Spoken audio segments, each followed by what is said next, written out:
Kabangis sa Super Typhoon Yolanda, 8 ka tuig na nakalabay, gihandom karong adlaw. Ano yang detalye?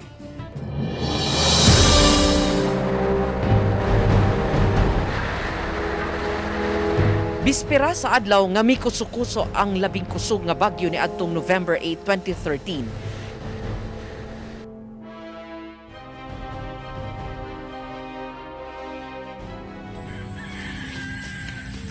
Nibisita ang pipila ka mga kabanay sa mga nakalas sa Bagyong Yolanda sa Holy Cross Memorial Park sa Barangay Basper sa Tacloban City. Dinhi nahimutang ang usas sa mga mass grave. Ug lakip sa mga mihandom kining inahan, kansang 6 ug 11 anyos nga mga anak, apil sa libuan nga namatay atol sa bagyo. Naka-move on ka na, ma'am. Baga may dana. May trauma pa ba, ma'am?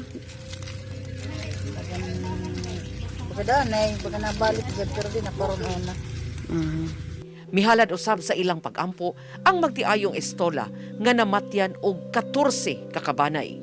Ang leksyon natapod mangon na dili kaya masugod ba do karag kumbalon na maabot aton. Leksyon kinahanglan maging prepare. Ang leksyon prepare. Sa executive order ni Mayor Alfred Romualdez nga nagsuspenso sa klase ug trabaho sa dakbayan, iyang gihimugatan ang paghandom sa trahedya ug mga nakuhang pagtulunan sa nahitabo.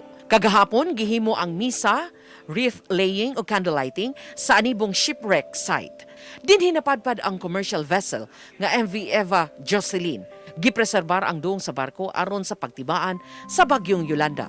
Kaganihang buntag, usa ka misa ang gipahigayon sa Holy Cross Memorial Park. Gipabarog usab ang Yolanda marker diin gikulit ang mga pangan sa mga namatay atol sa bagyo. Gawas sa Tacloban, may pagawas usab og EO ang mayor sa Sugod ug Maasin City sa Southern Leyte nga nagmando sa suspension sa klase ug trabaho karong adlaw. Uban ni Clans Gabutin, Chelo Valiena, Balitang Bista.